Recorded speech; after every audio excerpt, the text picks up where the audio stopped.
Hey, I'm Cyclone, and today I want to talk about the potential of early Atlas trees in next league. Now, the next league we are losing rendering path.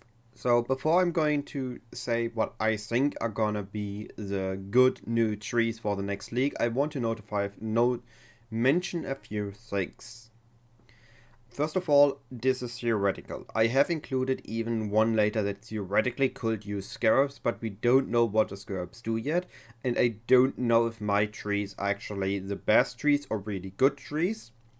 And I heavily recommend checking out other content creators and what the trees they recommend, and see what the common consensus is, what is recommended a lot, what isn't recommended a lot, and what do you think personally fits you, your playstyle, and what you want to play with. If I recommend, and I'm saying for my example, I think Blight looks really strong, but you really don't like Blight, well, don't go for the Blight tree.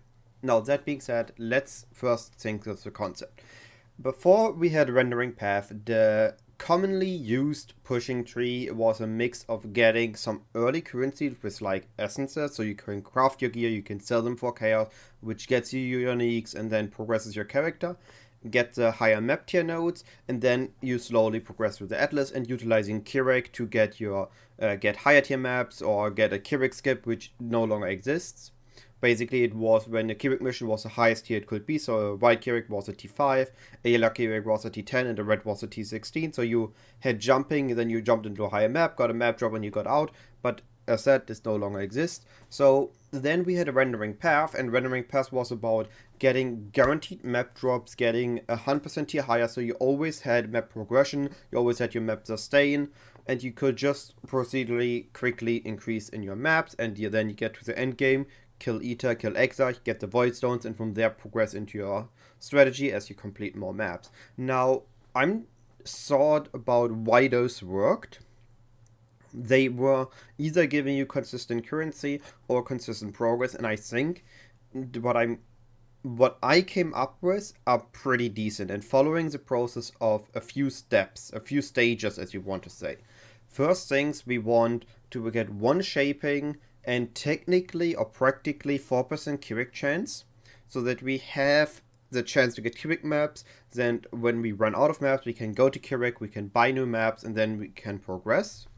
And then we want to get the 20 points or 23 points, however we need to get to get to Unraving Visions, giving us a 20 passive boost, which we then have on top of already a core structure. So that's why we actually go for it and not just ignore this node. So we have already a core tree now, like you've seen here. We have a pathing. So from there, we then go and progress into what we want to go into. For example, in this tree, it would be getting the Kirik chance, getting higher map tier chance, and getting Blight. And then you would go for your league mechanic further once you have this quick push, because you get 20 nodes, 20 points suddenly again. Then we gradually progress further into our main strategy, our main mechanic. We're gonna block other mechanics. Once we've blocked other mechanics, we are then going to progress to get influence or second mechanic. So in, for example, this case, I'm going to go into more detail in a moment, just want to get the structure down quickly.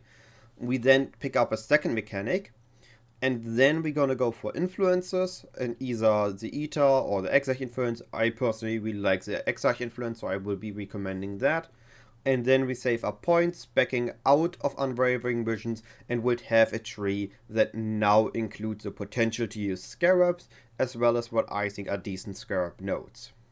So this will be basically the pattern that I follow with all my tree concepts. So I'm gonna be leaving you a link to this spreadsheet in the description.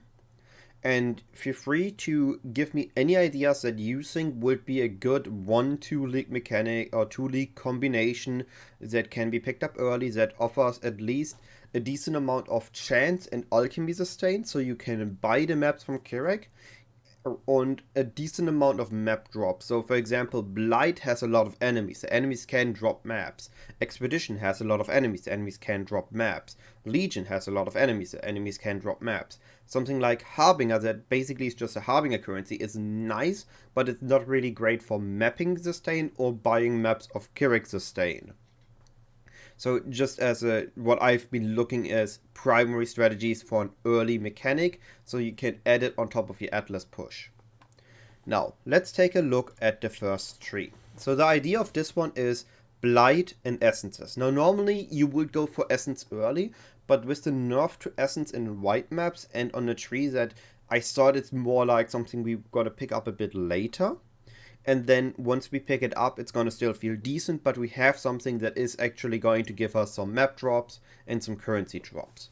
So we're going to be starting with our push. By going over the middle, which is inverted, it used to be that this one was the Keurig chance nodes. Now the Keurig chance nodes are on the other side. So we're going to take the right turn, pick up the Keurig chance nodes and one shaping. This is going to help us getting a bit higher tier, so we can already progress the Atlas a little bit at least. Also, once we have run lower tier maps, we don't really need the lower ones. The T1s and T2s we should complete quickly. Then we can progress to T3s, T4s, T5, and this is 23 maps completed and we get Unwavering Visions.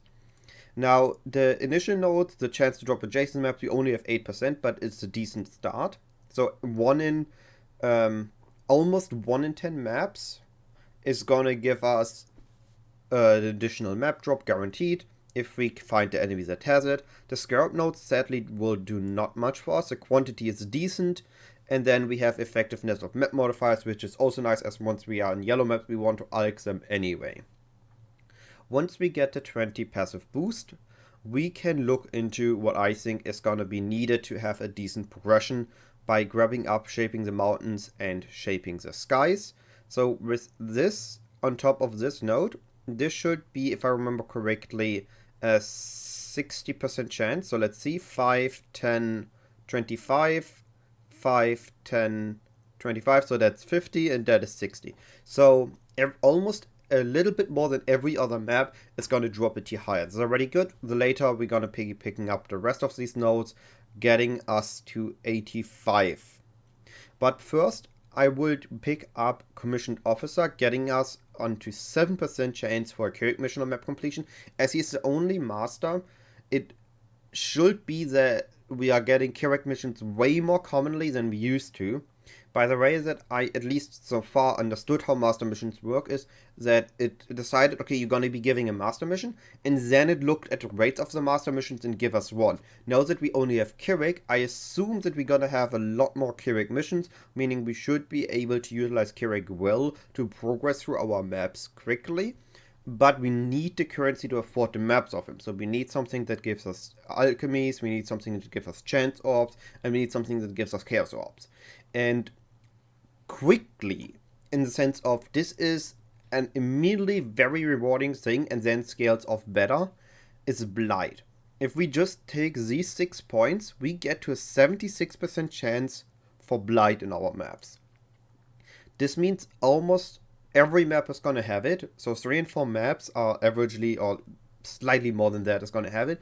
But once we grab just a few more points, these two nodes give plus 12. So once we have these two nodes, we are exactly at 100% chance for a Blight in our maps. So we have a guaranteed Blight every map. We don't need to put it on a map device. We just now have 3 Blights every map. And then we can take up more Blight quality nodes, which is, this was the immediately get 20 nodes plus 1 map for free, because Commissioned Officer is a high priority, but would be then the maker's wording, sorry.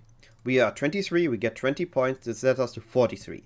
So this would be the tree you get once you picked up and done 1 map. So we would do, for example, get this, because then we already have the Blight for that map. We complete this, and now we have the higher map chance. Then we would gradually increase to this. So now that we have our blights, we would first guarantee the blights. Then we can grab immune response if our build can handle it. This will give us a lot more enemies. A lot more enemies will mean a lot more loot, meaning more map drops, meaning you should be able to get a better map sustain going. Then we can pick up these nodes to make it a bit easier. And we can pick up epidemiology and the nodes behind it to make it a bit more rewarding. Now, to note, it might be hard. If Blight is hard for your build, you can pick up sturdy construction, making the monsters make more damage, and your Blight having double duration, so meaning basically double health, so you can maybe let a rare or two through without any issues, and then just focus on killing the big boss or killing a lot of the small enemies.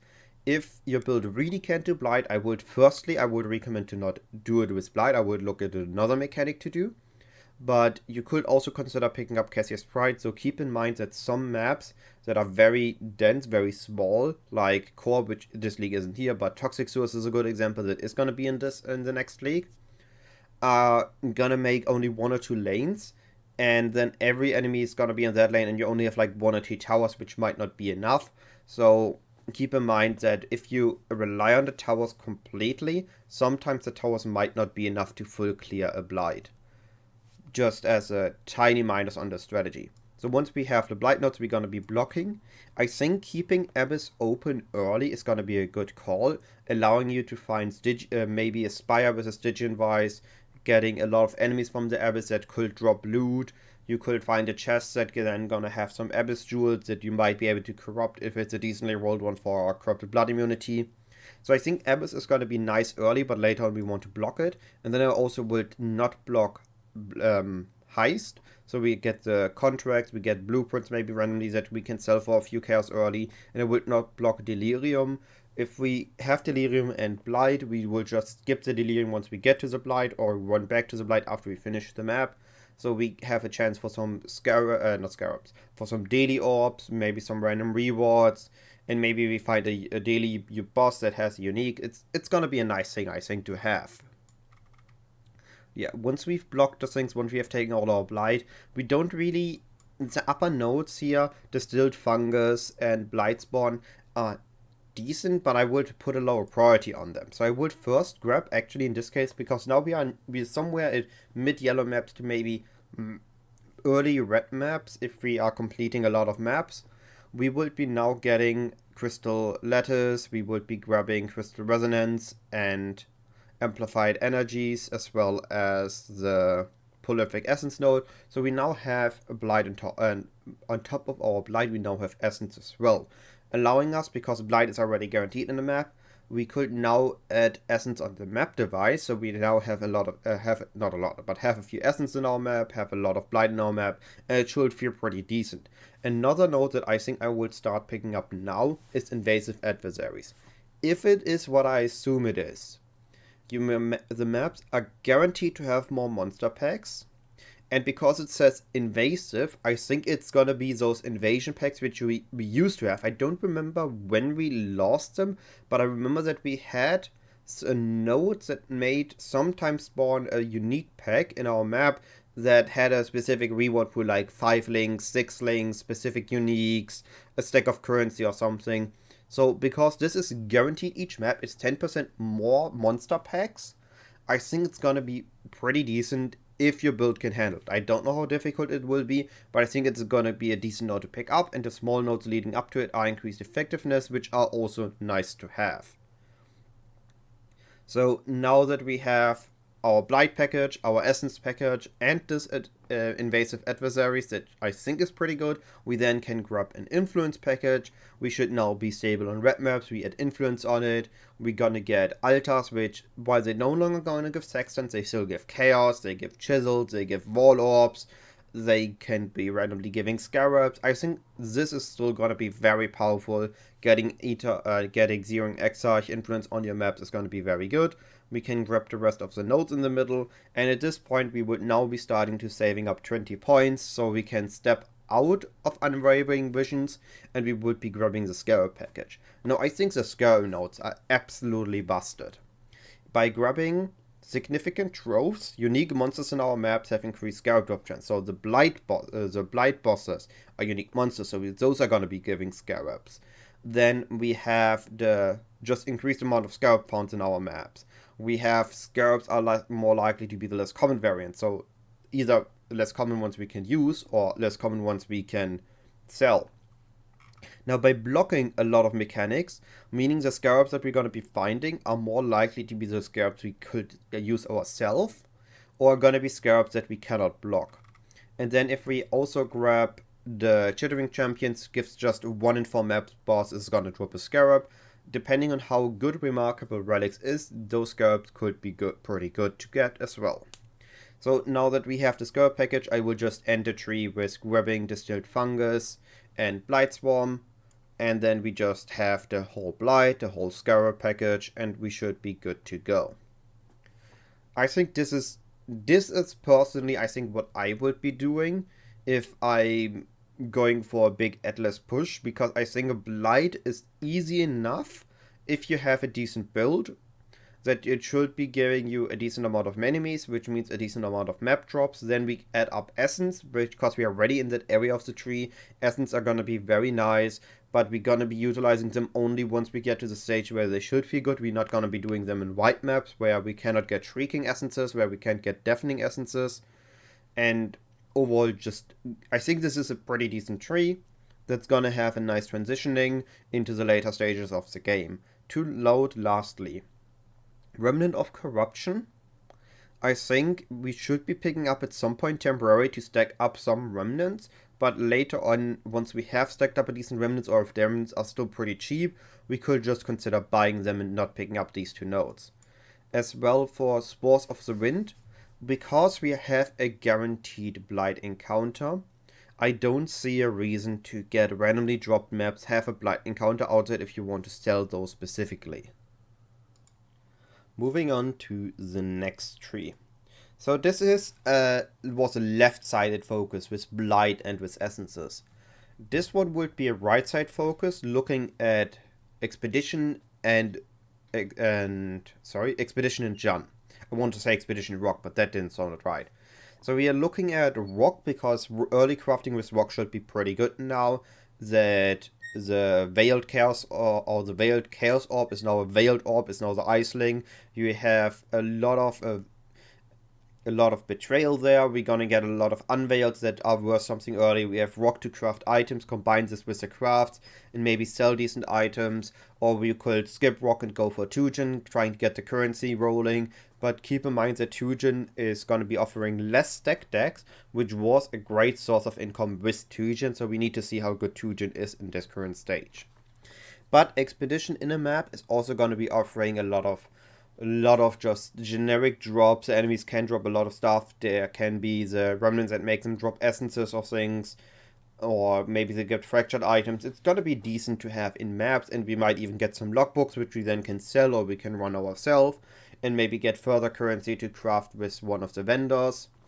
By not going with the middle, we are skipping early on the Keurig chance nodes, which might be a mistake. Keep in mind, I don't know if it's really important to have these nodes or not, depending on how easy it is to get master missions. This again could be changing how we want to shape our trees.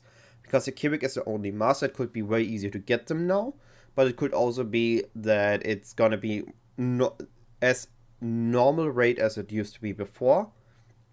So we just gonna need to get lucky or get more Keurig mission chance. Once we done the initial push, so we first grab Shaping the Mountains, do the initial push, and then we're gonna be grabbing Expedition chance nodes. We already get a lot of points down here. This is already setting us to 52, so every other map should have it. We then need to make a choice. We can grab more Expedition chance top here, or we can first grab the Keurig chance nodes. I think this again heavily depends on if it's important to have Keurig chance nodes, or if we naturally gain a lot of Keurig missions, so we get our Keurig help to map sustain. If that is the case, we don't need those. We can then grab either not the Expedition chance nodes, or we not go to the gateway to get Shaping the Skies. I still think Commissioned Officer and Shaping the World is a must-have early on, but I'm not sure how good the small Keurig mission nodes are if we aren't traveling over them anyway. Once we have our initial 20 points allocated, we are going to be moving on to get the rest of the expedition nodes. Again, just like with Blight, by having all the expedition chance nodes, we are actually getting to 100% chance to have an expedition encounter. So we have a guaranteed expedition encounter, We can then pick up Extreme Archaeology to have the big explosion to make it a bit faster. However, keep in mind that it's also making it harder, so your build needs to be capable of doing it. We then can block. I again think Abyss shouldn't be blocked, same with Delirium and Heist. Those things are just really good early, and we want to block them later on, once we care about the Scarabs being dropped, once we care about having, well, just the mechanics we want to in our map. We pick up the map tier chance in the middle, and then it's time to invest into our second strategy. As we are already moving to the right side, I think Jun is a really good combination for this. So we pick up the chance for Jun, we pick up bribery and effective leadership, giving us, I think it was a guaranteed chance to have Jun. So we have 8 times 8, this is 64, plus 2, plus 20, that is 84, plus 20, that is 104. So we pick up all the Jun nodes, a guaranteed chance for Jun, a guaranteed expedition. Then we have our betrayal encounters. Now you could pick up intelligence gathering, but with Jun being guaranteed in every map, I don't know how much this 10% chance is actually going to be doing for us.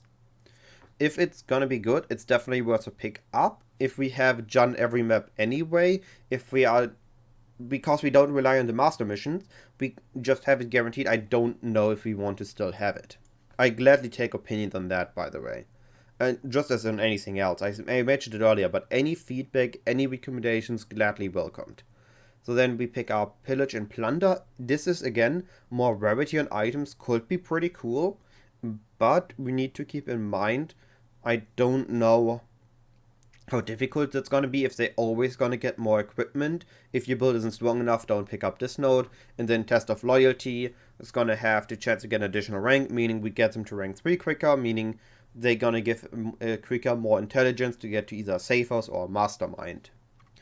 Now afterwards we of course going to grab our Influence again, and once we have the Influence, we basically have our tree done. So we're gonna save up our points and we spec out of Unwavering Visions. And again, we pick up the Scarab package with Skittering Swarms, Significant Troves, Remarkable Relics, and Shattering Champions. And of course, I still think Invasive Adversaries is a good pickup. So we would also pick up in some point once we have everything else that we considered important. Now, the last one is gonna be very similar to the current one. Instead of going with Jun, we're gonna go with Legion. So Legions early on, it's always a question of, it doesn't feel that good if you cannot full clear it. So we first gonna go with Expedition, which I think is gonna be more rewarding in an early stage. And then once we got out of Expedition, we're gonna go into Legion. So Legion, early on we don't care, we just pick up our Expedition again. We go for the blocking. We just don't block. This time we do block Abyss, we don't block Legion, so we can get random Legions already.